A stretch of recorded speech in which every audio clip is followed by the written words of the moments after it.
Hello everyone, welcome back to our YouTube channel. तो जहां हमने डीएसए का सेशन स्टार्ट किया था सी प्लस प्लस से, तो आज का सेशन होगा सी प्लस प्लस में। लाइक लास्ट क्लास में हमने पढ़ा था वेरिएबल्स, डेटा टाइप्स। तो आज का जो पूरा सेशन होगा वो वेरिएबल्स के एडवांस थोड़ा सा उस पर आके हम ऑपरेटर्स पे ध्यान देंगे। अब ऑपरेटर्स क्या होता है? तो लाइक जब भी हमारे पास कोई भी एक्सप्रेशन होता है, लाइक अगर हम नॉर्मली बात करें sum is equal to a plus b, या like subtract is equal to a minus b, तो ये हमारे पास दो एक्सप्रेशन है, like number one expression, number two expression. तो जब भी हमारे पास कोई भी एक्सप्रेशन होता है तो हमारे पास दो मेजर चीज़ होते हैं। वो क्या होता है? एक होता है ऑपरेंड्स और एक होता है ऑपरेटर। अब बात करते हैं ऑपरेंड्स क्या होता है। तो ऑपरेंड्स एक तरह समझो कि आपका एक वेरिएबल है जिसमें वेरिएबल का नाम स्टोर हो रहा होता है, जो वेरिएबल का नाम है, और वो वेरिएबल का कुछ वैल्यू हो रहा होगा। और जब भी हम ऑपरेटर का यूज़ कर रहे होते हैं तो कहीं ना कहीं ऑपरेंड्स पर ही यूज़ कर रहे होते हैं। मतलब अगर हमें ऑपरेंड्स यानी वेरिएबल के साथ कुछ ऑपरेशन करना होता है तो उसमें हम हेल्प लेते हैं ऑपरेटर्स का। अगर हम सिंपल वे में समझें कि ऑपरेटर होता क्या है, तो इसको सिंपल बोल सकते हैं a symbol used to perform calculation between the operands। जैसा कि अभी मैंने बताया कि ऑपरेंड्स क्या है? वेरिएबल है। लाइक ए, जैसे मैं अभी एक एक्सप्रेशन था sum is equal to a plus b, तो इसमें जो सम है ए है और बी है, ये हमारा एक वेरिएबल है जिसको यहाँ पे हम बोल रहे हैं ऑपरेंड्स। और ये ऑपरेंड्स के बीच में, ये जैसे में प्लस हो गया या इक्वल टू हो गया, ये हमारा हुआ ऑपरेटर। मतलब अगर हमें कोई भी वेरिएबल के बीच में कुछ ऑपरेशन करना है तो हम यूज करते हैं ऑपरेटर का। मतलब ऑपरेटर के हेल्प से हम कह सकते हैं कि we can do mathematical operation. तो कुछ ऐसा होता है। अब हम बात करते हैं कि ऑपरेटर तो हो गया, पर ऑपरेटर कौन कौन से टाइप के होते हैं सी प्लस प्लस में। तो टाइप्स की अगर हम बात करें, तो टाइप्स की बात करें तो सबसे पहले समझते हैं कि टोटल कितने टाइप के ऑपरेंड्स होते हैं। तो एक होता है यूनरी ऑपरेट। यूनरी ऑपरेंड का मतलब सिंगल वेरिएबल, जहां पे हमारे पास सिंगल वेरिएबल होगा। एक होगा बाइनरी ऑपरेंड और एक होगा टर्नरी ऑपरेंड। अब इन ऑपरेंड्स के बेसिस पर हम ऑपरेटर को डिवाइड करते हैं। लाइक जब भी हमें किसी एक ऑपरेंड पर हमें कोई ऑपरेटर यूज करना होता है तो वहां पर हम यूज कर रहे होते हैं यूनरी ऑपरेटर का। अब बाइनरी ऑपरेंड यानी जब भी दो ऑपरेंड होंगे तो वहां पे हमारे पास मल्टीपल ऑप्शन आते हैं। लाइक अर्थमेटिक का, अर्थमेटिक में नॉर्मली हम कैलकुलेशन कर रहे होते हैं, like plus minus into divide modulus. फिर आता है हमारे पास कंपैरिजन, लाइक इसको हम लोग बोलते हैं रिलेशनल ऑपरेटर। जब भी हमारे पास दो वैल्यू होते हैं और उन दोनों के बीच में कंपेयर करना होता है कि कौन सा बड़ा है, कौन सा इक्वल है, या दोनों में क्या दोनों इक्वल है कि नहीं है, क्या कौन सा छोटा है, ऐसा कुछ। जब भी हमारे पास लॉजिकल ऑपरेटर यूज करते, तीसरा जब भी हमारे पास दो या दो से ज़्यादा कंडीशन होते तो वहां पर यूज कर रहे होते हैं लॉजिकल ऑपरेटर में। अब टर्नरी ऑपरेंट में होता है हमारे पास टर्नरी ऑपरेटर। अक्सर इंटरव्यूअर यहाँ से एक क्वेश्चन पूछता है कि ऐसा कौन सा ऑपरेटर है जो तीन ऑपरेंड्स पर ही काम करता है। बाकी सब तो चलो एक तरफ, लेकिन टर्नरी ऑपरेंड्स ऑपरेटर एकमात्र ऐसा ऑपरेटर है जो तीन ऑपरेंड्स मिनिमम उसको चाहिए ही चाहिए। चलिए डिस्कस करते हैं हर एक पॉइंट कि कैसे यूनरी ऑपरेटर क्या है, फिर बाकी टर्म कौन कौन सा है। तो अगर हम बात करें नॉर्मली, स्टार्ट करते हैं सबसे पहले बेसिक अर्थमेटिक ऑपरेटर से। तो इसमें आता है एक प्लस, माइनस, इनटू, डिवाइड और मॉडुलस। प्लस है जो एडिशन का काम करता है, माइनस है जो सब्ट्रैक्शन का काम कर रहा है, और इनटू नॉर्मली मल्टीप्लिकेशन का काम कर रहा है। और इसको बोलते हैं डिवाइडर, डिवीजन, और इसको बोलते हैं मॉडुलस। यहाँ से एक बढ़िया क्वेश्चन आता है, और जब भी हम डीएसए के बड़े बड़े प्रॉब्लम्स को सॉल्व कर रहे होंगे वहाँ पर इन दो ऑपरेटर का बहुत मेजर रोल होगा। नॉर्मली अगर बात करें एडिशन की, तो यहाँ पर सिंपल एग्जांपल कर सकते हैं 3 + 5 = 8। तो ये जो प्लस था वो क्या था, एडिशनल ऑपरेटर, और ये जो 3 और 5 थे ये थे ऑपरेंड्स जिस पर हम ऑपरेट कैलकुलेशन का काम कर रहे हैं। उसी तरह बात करें अगर सब्ट्रैक्शन की, तो 5 - 3 = 2। तो ये जो माइनस है वो यहाँ पे हो गया सब्ट्रैक्शन ऑपरेटर, जो किस में आता है, अर्थमेटिक ऑपरेटर में। उसी तरह मल्टीप्लिकेशन में 5 × 3 = 50। पर यहाँ एक क्वेश्चन आता है 5/3 = what एंड 5/3 = what। तो ये कंसेप्ट समझने के लिए हम वापस से यहाँ पे लिखते हैं 5/3 और 5/3। जैसा कि हम सभी जानते हैं कि जो 3 है, हमें क्या करना है, 5 को 3 से डिवाइड करना है, और इसको नॉर्मली अगर हम कैलकुलेट करें तो ऐसा कुछ होगा, राइट। तो जो हम डिवाइड, जब भी हम डिवाइड का सिंबल यूज कर रहे होते हैं तो वहां पर हमें लिखना होता है क्वोशिएंट का वैल्यू, और यहाँ हमारे पास क्वोशिएंट का वैल्यू है 1। तो जब भी हम डिवाइड का सिंबल यूज कर रहे होते हैं तो हमें यहाँ लिखना होता है क्वोशिएंट, और मॉडुलस में हमें लिखना होता है रिमाइंडर। ये दोनों में मेजर डिफरेंस है। मतलब 5 को जब 3 से भागा दिए तो उसका क्वोशिएंट क्या आया, यहाँ पर 1 आया, तो यहाँ पर वैल्यू हो जाएगा 1। जब हम मॉडुलस यूज कर रहे होते हैं तो हमें लिखना होता है रिमाइंडर। यहाँ पर रिमाइंडर हमारे पास 2 बचा, इसलिए यहाँ पर आंसर हो गया 2। तो अगर हम आपसे बात करें नॉर्मली कि 10 / 5 = what and 10 is modulus by 5 = what, तो इसका आंसर होगा नॉर्मली 2 और इसका आंसर होगा 0, क्योंकि जब हम 10 को 5 से डिवाइड कर रहे होंगे तो हमारे पास रिमाइंडर कुछ नहीं बच रहा होगा, तो नॉर्मली आंसर हो गया 0। अब इसका अगर हम बात करें मॉडुलस और डिवाइड का कि किस तरह से डीएसए में हमारे पास काम आ रहा होता है, तो नॉर्मली एक एग्जांपल समझते हैं। लेट सपोज कि x के पास 100 है और मुझे क्या करना है कि x को छोटा करते जाना है, तो हम नॉर्मली क्या कर सकते हैं, x = x डिवाइड बाई 10। तो इससे क्या होगा, x = 100 और x = x/10, और एक और लिखते हैं x। तो इन दोनों के कंसेप्ट से हम आगे देखेंगे कि कैसे है जो बड़े बड़े प्रॉब्लम सॉल्व करते हैं। अब बात करते हैं रिलेशनल ऑपरेटर की। इसमें सबसे पहला आता है डबल इक्वल टू। अब डबल इक्वल टू का काम क्या है, ये कंपेयर करता है, it compare value between 2 operands. जब भी मैं यूज कर रहा हूं ऑपरेंड, इट मीन्स डेट वो 2 वेरिएबल, ऑपरेंड्स कुछ नहीं है, एक वेरिएबल है, दोनों के बीच में कंपेयर करने का काम कर रहा है। लाइक अगर a का वैल्यू 5 है और b का वैल्यू 6 है, और अगर हम लिख दिए a = b, तो क्या ये सही है, क्या 5 6 के बराबर है, तो नहीं, तो आंसर हो जाएगा नो, यानी फॉल्स। अगर उसी तरह a का वैल्यू 4 है और b का भी वैल्यू 4 है और यहाँ लिख दिए a = b, तो क्या a और b दोनों वैल्यू बराबर है, अगर यस तो आंसर हो जाएगा ट्रू। तो इस तरह से कुछ कंपेयर करने का काम करता है। अब एक और ऑपरेटर आते हैं ग्रेटर देन, लेस देन, फिर greater than equal to, less than equal to. ये सब सारे का क्या काम, नॉर्मली ये ग्रेटर देन।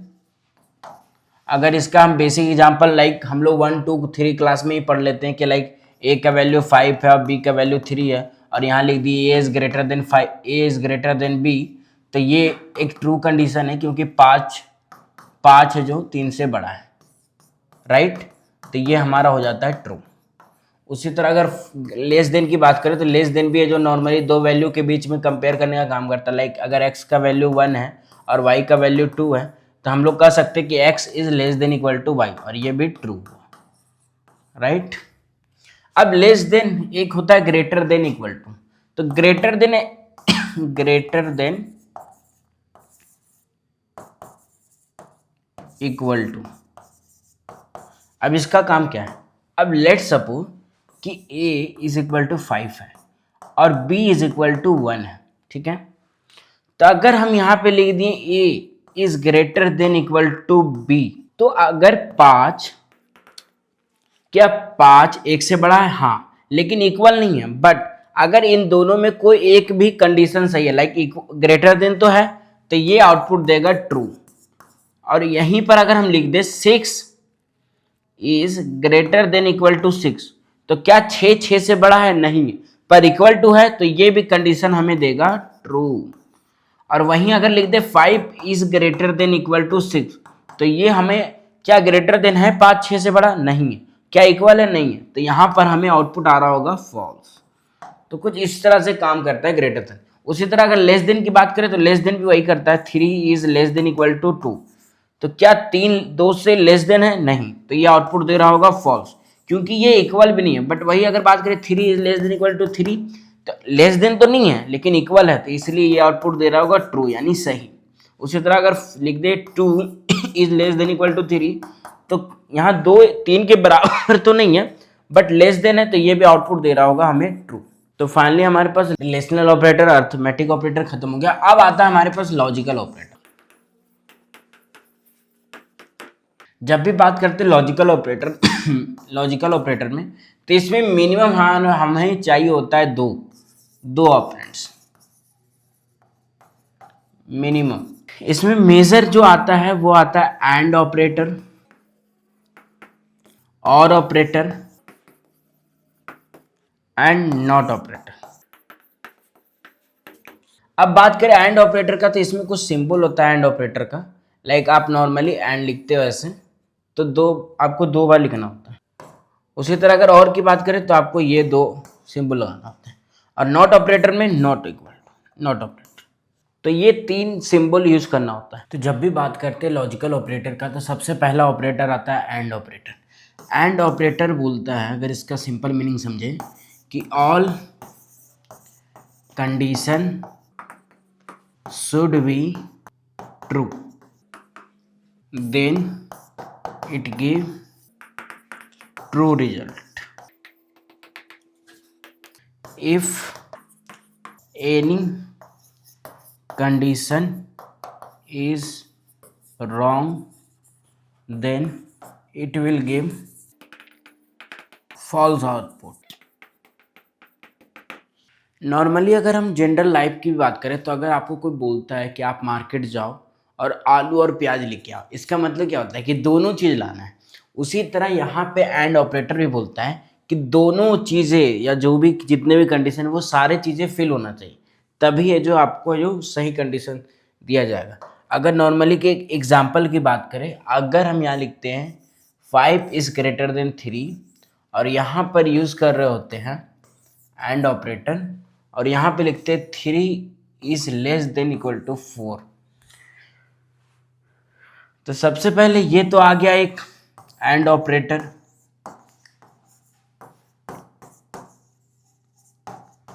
और ये पार्ट एक एक्सप्रेशन हो गया, एक्सप्रेशन नंबर 1, और ये पार्ट हो गया एक्सप्रेशन नंबर 2।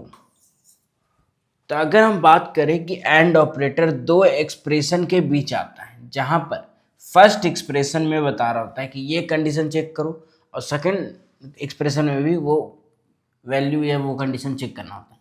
तो अगर हम नॉर्मली इस एक्सप्रेशन की बात करें, तो क्या 5 3 से बड़ा है, ऑफकोर्स यस है, तो इसका आउटपुट होगा ट्रू, मतलब सही है। क्या 3 4 से छोटा, हाँ, तो ये भी होगा ट्रू। तो जब दोनों केस में ट्रू आउटपुट आ रहा है, तब हमारे पास आंसर आ रहा होगा ट्रू। अगर मान लीजिए इन दोनों में अगर ये ऐसे कर देते हैं, अगर हम इसको ऐसे कर देते हैं, तो ये कंडीशन अब हो गया फॉल्स, और ये फॉल्स होने की वजह से अब ये फाइनल ट्रू और फॉल्स इज इक्वल टू देता आउटपुट फॉल्स। तो एंड ऑपरेटर कुछ नहीं है, एंड ऑपरेटर बोलता है कि जब भी आपका सारा कंडीशन सही हो रहा हो, तो वहां पर आंसर हमारा ट्रू आता है, और जब जो कंडीशन गलत हो रहा हो, तो वहां पर जो हमें आउटपुट फॉल्स होता है। अब बात करते हैं और ऑपरेटर के बारे में कि और ऑपरेटर क्या होता है। तो जब हम और ऑपरेटर की बात करते हैं तो नॉर्मली क्या होता है, और ऑपरेटर को इंडिकेट करते हैं इससे। अब जनरली लाइफ में अगर आपको कोई भी फैमिली मेम्बर आपको बोलते हैं कि या तो ट्रेन से आ जाना, या तो फिर बाइक से आ जाना, या तो फिर कार से आ जाना, लेकिन आ जाना, तो आपके पास ऑप्शन हो जाते हैं वहाँ पे कि चलो किसी से भी आना है, मतलब कोई भी एक ऑप्शन हम चूज कर सकते हैं। उसी तरह और ऑपरेटर में भी होता है कि अगर आपके पास एक भी कंडीशन मैच कर रहा है या एक भी कंडीशन सही है, तो फिर पूरा एक्सप्रेशन का वो वैल्यू नहीं देता है, वो है जो ट्रू दे देता है। जैसे हम एग्जाम्पल अगर समझें कि 5 is less than equal to 3 और 3 is less than equal to 4। अभी एंड ऑपरेटर में क्या हो रहा था, एंड ऑपरेटर में सेम एक्सप्रेशन हम जब यूज कर रहे थे तो दोनों ट्रू था, तो हमें ट्रू रिजल्ट दे रहा था, और इसमें भी ये भी ट्रू है और ये भी ट्रू। इट मीन्स डेट अगर नॉर्मल अगर हम समझें तो कि दोनों सही है तो कोई दिक्कत नहीं, फिर तो हमें आंसर ट्रू ही आएगा। बट अगर लेट सपोज अगर यहाँ पे हम ऐसे ग्रेटर देन लगा देते तब तो ये फॉल्स हो जाता, और फॉल्स हो जाने के बावजूद वहाँ पे एंड ऑपरेटर में हमारे पास फॉल्स रिजल्ट आता, बट ये ट्रू है और ये फॉल्स है, तो चलो एक तो हमारे पास एक तो ट्रू है। इट मीन्स दैट हमारे पास यहाँ भी आंसर आ रहा होता ट्रू, वहाँ एंड ऑपरेटर में हमारे पास जहाँ फॉल्स आ रहा था वहीं पे और ऑपरेटर में हमारे पास रिजल्ट आता ट्रू। मतलब एक सिनेरियो समझते हैं कि चलो एक वैल्यू लेते हैं ए एंड बी और ए और बी। लेट सपोज ए का वैल्यू कुछ ऐसे है और यहाँ पे मुझे आउटपुट दिखाना है कि होने क्या वाला है। जहाँ पे 0 इंडिकेट कर रहा है फॉल्स को और 1 इंडिकेट कर रहा है ट्रू। तो अब आउटपुट की बात करते हैं कि आउटपुट होने क्या वाला है। अब यहाँ पे दोनों मैच कर रहा है, तो दोनों अगर मैच कर रहा है तो ए और बी दोनों मैच कर रहा है, राइट। उसके बाद आता है हमारे पास नॉट ऑपरेटर। नॉट ऑपरेटर कहता है नॉट इक्वल टू 5, मतलब क्या ये 5 नहीं है, मतलब let suppose a is equal to 5 है और यहाँ पे लिख दिए ए इज नॉट 5, और यहाँ पे लिख दिए इज इक्वल टू 5, और फिर यहाँ पे लिख रहे हैं कि ए इज नॉट इक्वल टू, फिर यहाँ पर एक आता है question assignment operator. Assignment operator में एक आता है इक्वल टू, जिसका काम होता है असाइन द वैल्यू। मतलब असाइन द वैल्यू का मतलब क्या हुआ, अगर हमारे पास कोई भी वेरिएबल है, let suppose sum is equal to a plus b, और ए का वैल्यू 5 और बी का वैल्यू 3, और दोनों को ऐड कर रहे हैं तो दोनों का वैल्यू क्या हुआ 8 हुआ। लेकिन ये 8 जो है वो कहीं ना कहीं हम सम नाम के वेरिएबल में असाइन कर रहे हैं, यानी स्टोर कर पा रहे हैं। तो इज इक्वल टू असाइन करने का काम होता है। नॉर्मली इंटरव्यू में एक क्वेश्चन आता है कि सिंगल इक्वल टू और डबल इक्वल टू में क्या अंतर है C++ और या DSA में, तो ये है जो असाइन करने का काम करता है सिंगल इक्वल टू। लेकिन अगर बात करें डबल इक्वल टू तो ये हमारा कंपैरिजन करने का काम आता है कि क्या दोनों वैल्यू सेम है कि नहीं, कंपैरिजन द वैल्यू। तो ये मेजर डिफरेंस होता है। अब हम बात करते हैं एक अच्छे कंसेप्ट की, यूनरी ऑपरेटर। जैसा कि मैंने स्टार्टिंग में बताया था कि यूनरी ऑपरेटर सिंगल एक ऑपरेंड्स पर काम करता है, तो इसमें मेजरली हम बोल सकते हैं सिंगल ऑपरेंड्स। इसमें मेजरली हम यूज कर रहे होते हैं इंक्रीमेंट या डिक्रीमेंट ऑपरेटर। अब इंक्रीमेंट से क्या समझते हैं कि हम नॉर्मली ऐड कर रहे हैं, और डिक्रीमेंट से हम समझते हैं कि नॉर्मली हम माइनस कर रहे हैं, डिक्रीज कर रहे हैं। तो यहाँ पे बात आता है इंक्रीमेंट और डिक्रीमेंट की, तो सबसे पहले आता है इंक्रीमेंट ऑपरेटर। इस इंक्रीमेंट और डिक्रीमेंट दोनों में आता है, एक आता है प्रीफिक्स ऑपरेटर, जहाँ पे हम वेरिएबल के पहले लिखते हैं, और दूसरा आता है पोस्टफिक्स ऑपरेटर, जिसमें हम वेरिएबल के बाद है जो लिख रहे होते हैं। तो अब समझते हैं कि ये प्लस प्लस क्या काम कर रहे हैं। तो एक्चुअली प्लस प्लस का काम है कि increase the value increase the value of variable या वैल्यू बाई 1। तो जब भी हमारे पास लेट सपोज अगर ए का वैल्यू 5 है तो यहाँ पर अगर प्लस प्लस लगाएं तो उसका वैल्यू भी 6 कर देगा और ए प्लस प्लस का भी वैल्यू 6 कर देगा। अब आपके माइंड में होगा कि जब दोनों का काम सेम ही है, एक बढ़ाना, तो फिर दो बना क्यों? तो इसका एक एग्जांपल समझते हैं। सबसे बेसिक, अगर हम बात करें नॉर्मल किसी भी एक्सप्रेशन में, like let suppose sum is equal to, like पहले ए का वैल्यू 5 है और sum is equal to a plus plus plus plus plus a plus b plus a, और मुझे पूछा गया है कि सम का वैल्यू क्या होगा। तो सबसे पहले होगा क्या कि पोस्ट फिक्स और प्री फिक्स, लाइक हम नॉर्मली समझ पा रहे हैं कि ये पोस्ट फिक्स है और ये प्री फिक्स है।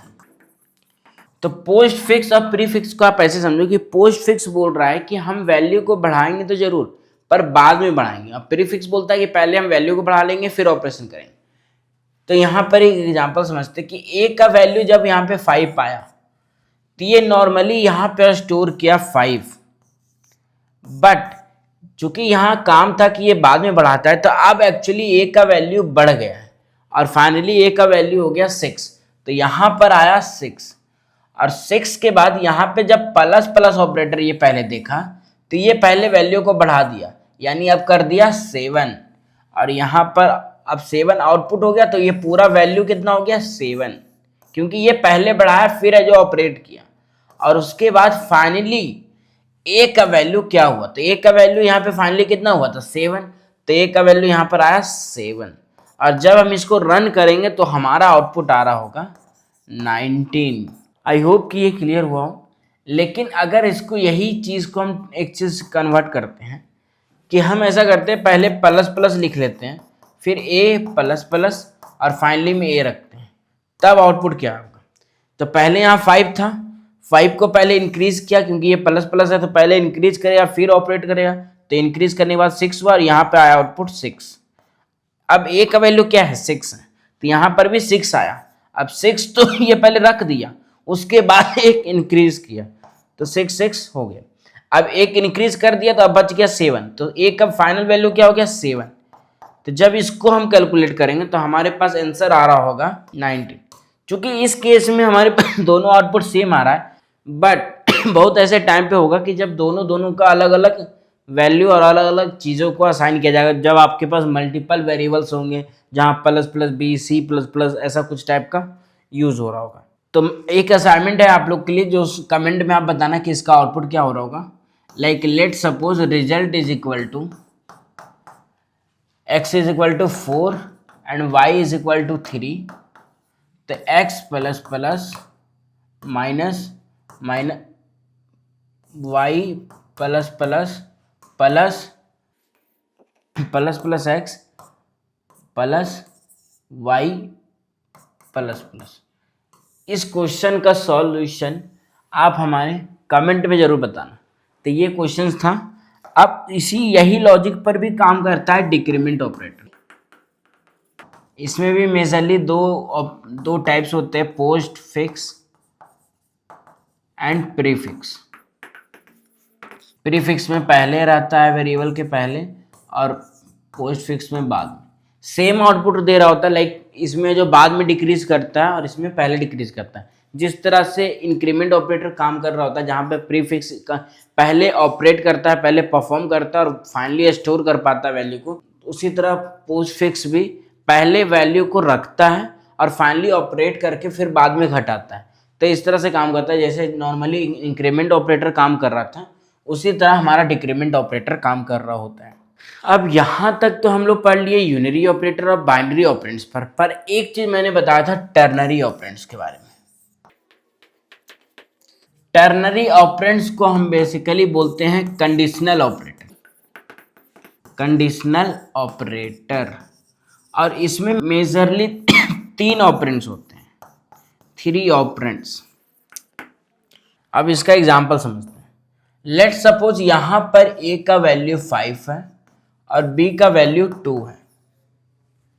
तो यहां पे हम लिख रहे हैं a greater than equal to b question marks a colon b। अब यहां पर दो चीज नया है। चलो ये तो एक एक्सप्रेशन है, एक्सप्रेशन 1, मतलब इसको बोल सकते हैं ऑपरेंट 1। ये दूसरा ऑपरेंट है ऑपरेंट 2 और ये तीसरा है ऑपरेंट 3। अब यहां पर आया क्वेश्चन मार्क्स और कॉलन, तो ये सिंबल आपको बता रहा होता है कि ये एक टर्नरी ऑपरेटर का कंसेप्ट है, क्योंकि टर्नरी ऑपरेटर एकमात्र ऐसा ऑपरेटर है जिसमें ये ही लॉजिक काम कर रहा होता है, ये क्वेश्चन मार्क्स और कॉलन। अब इस एग्जांपल के थ्रू समझते हैं कि एक्चुअली हुआ क्या और क्या कहना चाह रहा था। अब अगर हम नॉर्मल बात करें कि क्या 5 2 से बड़ा है कि नहीं, और a का वैल्यू 5 और b का वैल्यू 2। अब यहाँ पे कंडीशन अगर हम देखें तो 5 2 से बड़ा है, क्योंकि ये ट्रू आउटपुट है। अगर ये ट्रू आउटपुट होता है तो यहाँ पर जो फर्स्ट ऑपरेटर है इसको बोलते हैं ट्रू और ये सेकंड वाले को बोलते हैं फॉल्स। तो जब भी हमारे पास अगर फर्स्ट एक्सप्रेशन ट्रू आंसर दे रहा हो, मतलब अगर वो सही है, तो हमारे पास जो प्रिंट होके आ रहा होता है वो आ रहा है फर्स्ट वाला। लेकिन अगर हमारे पास ये कंडीशन रॉन्ग है तो हमारे पास आता आउटपुट फॉल्स वाला। मतलब अगर हम बोल सकते सिंपल वे में कि टर्नरी ऑपरेटर में expression 1 question marks true result dot false result. अगर ये एक्सप्रेशन ट्रू है तो हमारे पास ये आउटपुट आएगा, और अगर ये एक्सप्रेशन फॉल्स है तो हमारे पास फॉल्स वाला रिजल्ट आएगा। तो ये हमारा पूरा टर्नरी ऑपरेटर का एक बेसिक सा एग्जांपल। अगर नॉर्मली हम लिखे x इज इक्वल टू 5 और यहाँ पर चेक कर रहे हो x इज इक्वल टू 5 और यहाँ पर क्वेश्चन मार्क्स करके x डॉट और यहाँ पे लिख दे 0, तो क्या x का वैल्यू 5 के बराबर है? हाँ है। तो x का वैल्यू कितना आएगा? 5। तो इसका आंसर जो टोटल इस एक्सप्रेशन का जो आउटपुट होगा वो होगा 5। तो ऐसे ही टर्नरी ऑपरेटर काम कर रहा होता है। तो नॉर्मली आज हम ऑपरेटर पर पढ़ाई की कि कैसे यूनरी ऑपरेटर, बाइनरी ऑपरेटर और टर्नरी ऑपरेटर काम करता है। तो ये सारे कंसेप्ट्स हमारे आने वाले लेक्चर, आने वाले क्लास में डीएसए को जब हम सॉल्व कर रहे होंगे तो ये सारे ऑपरेटर्स हम वहाँ पे यूज़ कर रहे होंगे। प्रैक्टिकल वे में समझेंगे कि कहाँ पर किसको ज़्यादा यूज कर सकते हैं ताकि हम बड़े से बड़े प्रॉब्लम को आसानी से सॉल्व कर सकें।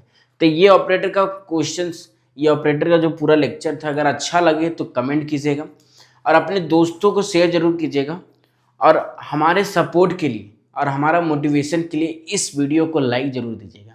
तब तक के लिए take care and good bye.